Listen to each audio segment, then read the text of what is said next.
નમસ્કાર મિત્રો, સ્વાગત છે તમારું અમારી યુટ્યુબ ચેનલ ઓનલી વી ઇન્ફો ન્યૂઝ અંદર। મિત્રો આજે તારીખ 25 જુલાઈના રોજ મિત્રો વરસાદને લઈને હવામાનના સૌથી મહત્વના અપડેટ જોઈએ તો મિત્રો છેલ્લા કેટલાક દિવસોથી ગુજરાતની અંદર મિત્રો ભારેથી અતિ ભારે વરસાદ વરસી રહ્યો છે। છેલ્લા 5 દિવસથી તમે જોઈ શકો છો કે મિત્રો અરબી સમુદ્ર તરફથી આવેલા ભારે ભેજ અને બંગાળની ખાડીની અંદર થયેલી ઉપરી સિસ્ટમોના કારણે મિત્રો ગુજરાતની અંદર કેટલાક વિસ્તારોની અંદર ભારેથી અતિ ભારે વરસાદની શક્યતા થઈ છે, જ્યારે કેટલાક વિસ્તારોની અંદર હવે વરસાદ ખમૈયા કરે તેવી પણ પરિસ્થિતિઓ ઊભી થઈ છે। તો મિત્રો વાત કરવામાં આવે તો મિત્રો સૌરાષ્ટ્રની અંદર જોવા જઈએ તો દ્વારકા છે, જામનગર છે, અમરેલી છે, આ જે વિસ્તારના જે લોકો છે તેઓ લોકો હવે વરસાદ ખમૈયા કરે તેવી પ્રાર્થના કરી રહ્યા છે, કારણ કે તે વિસ્તારની અંદર મિત્રો ભારેથી અતિ ભારે વરસાદ થવાના કારણે નદીઓની અંદર પણ ઘોડાપૂર આવ્યા છે। તો આ બાજુ દક્ષિણ ગુજરાતની અંદર વાત કરવામાં આવે તો છેલ્લા 3 થી 4 દિવસથી થયેલા ભારે વરસાદના કારણે દક્ષિણ ગુજરાતની અંદર સુરત, નવસારી, આ બધું ડાંગ છે, આ જે પૂર્ણા નદીઓ છે, તાપી નદીઓ છે, એની અંદર મિત્રો પુષ્કળ પ્રમાણમાં પાણી આવવાના કારણે શહેરો પર મિત્રો દરિયાને બોટની અંદર ફેરવાઈ ગયા તેવી પરિસ્થિતિ જોવા મળી છે। ગઈકાલે પણ ભારે વરસાદના કારણે સુરત અને નવસારીની અંદર ભારે તારાજી જોવા મળી રહી છે, ત્યારે હજી પણ લોકો મંદિરોમાં જઈને પ્રાર્થના કરી રહ્યા છે કે વરસાદ હવે બંધ થાય તો સારું, પરંતુ મિત્રો હજી પણ આવનારા દિવસોની અંદર ઉપરી સિસ્ટમો સક્રિય થવાના કારણે ગુજરાત તરફ મિત્રો આવનારા સમયમાં હજી પણ ભારેથી અતિ ભારે વરસાદ વરસી શકે છે મિત્રો, કારણ કે બંગાળની ખાડીની અંદર જે સિસ્ટમો છે એ સક્રિય થવાની શરૂ છે અને ઉપરી સિસ્ટમો જે સક્રિય થાય છે તે સિસ્ટમ મિત્રો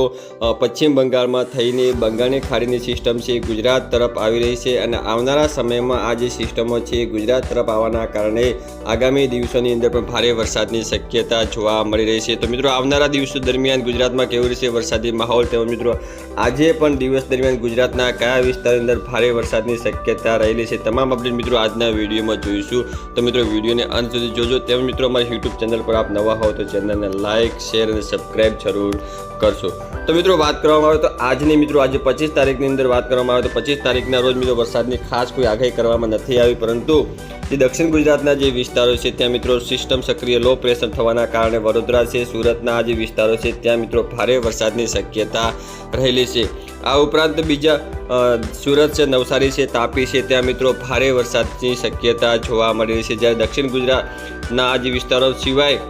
મધ્ય ગુજરાતનો જે કેટલો પટ્ટો છે અને ઉત્તર ગુજરાતના કેટલાક જે વિસ્તારો છે ત્યાં મિત્રો હળવાથી મધ્યમ ભારે વરસાદની શક્યતા રહેલી છે, જેમાં અમદાવાદ છે, મહેસાણા છે, દાહોદ, પંચમહાલ, દાહોદ છે, ગોધરા છે, આ જે વિસ્તારો છે ત્યાં મિત્રો હળવાથી મધ્યમ ભારે વરસાદની શક્યતા જોવા મળી રહી છે। આ ઉપરાંત સૌરાષ્ટ્રની વાત કરીએ તો સૌરાષ્ટ્રના ખાસ જિલ્લાઓની અંદર વરસાદી માહોલ જોવા નથી મળતો, કારણ કે મિત્રો અરબી સમુદ્ર તરફથી ભારે પવન ફૂંકાવાના કારણે વરસાદમાંથી સૌરાષ્ટ્રના વિસ્તારો અને કચ્છના વિસ્તારોમાંથી વરસાદની ખાસ રાહત જોવા મળે છે। મિત્રો વાદળછાયું વાતાવરણ જોવા મળી શકે છે, બાકી વરસાદની ખાસ કોઈ શક્યતા સૌરાષ્ટ્ર અને કચ્છના વિસ્તારોની અંદર આજના સમય દરમિયાન જોવા મળતી નથી। આ ઉપરાંત મિત્રો આજે દિવસ દરમિયાન જોઈએ તો અરબી સમુદ્રમાં જે મિત્રો સાંજના 10 વાગ્યાના અપડેટ મુજબ જોવા જઈએ તો ગુજરાત ઉપરથી મિત્રો ખાસ કોઈ વરસાદની શક્યતા જોવા નથી મળતી, કારણ કે ગુજરાત ઉપરથી અરબી સમુદ્રમાં ભારે પવન ફૂંકાવાના કારણે આ જે વરસાદ છે એનો ભેજ છે એ વધુ ભેજ તણાવવાના કારણે વાદળછાયું વાતાવરણ જોવા મળી શકે છે અને વરસાદની ખાસ કોઈ સિસ્ટમ કે કોઈ શક્યતા આજના દિવસ દરમિયાન જોવા નથી મળી રહી। આ ઉપરાંત આવનારા દિવસોની વાત કરવામાં આવે તો મિત્રો આવનારા દિવસોની અંદર બંગાળની ખાડીમાં જે સિસ્ટમ છે સક્રિય થઈને ગુજરાત તરફ આવે છે, ત્યારે મિત્રો 26 તારીખના રોજ તમે જોઈ શકો મધ્ય ભારતમાં જે સિસ્ટમ છે એ એક્ટિવ થઈને 26, 27 અને 27 તારીખના રોજ આ સિસ્ટમ છે ગુજરાતની વધુ નજીક આવે છે અને ત્યારે એની અસર મિત્રો આ બાજુ જે મધ્ય ગુજરાત અને ઉત્તર ગુજરાતના જિલ્લાઓની અંદર ખાસ પુષ્કળ જોવા મળી શકે છે અને ત્યાં ભારેથી અતિ ભારે વરસાદ વરસી શકે છે। એટલે કે મિત્રો આ બંગાળની ખાડીની અંદર ઉપરી સિસ્ટમો સક્રિય થવાના કારણે આગામી દિવસોની 27 અને 28 જુલાઈના રોજ ગુજરાત અને ઉત્તર ગુજરાત, મધ્ય ગુજરાતના વિસ્તારોમાં ભારેથી અતિ ભારે વરસાદની શક્યતા પણ જોવા મળી રહી છે મિત્રો 27 અને 28 જુલાઈના રોજ। ત્યારે મિત્રો મધ્ય ગુજરાત છે, ઉત્તર ગુજરાત અને કચ્છના કેટલાક વિસ્તારની અંદર ભારે વરસાદ વરસી શકે છે। આજના વિડીયો બસ આટલું જ, વધુ અપડેટ માટે અમારી યુટ્યુબ ચેનલ સાથે જોડાઈ રહેશો।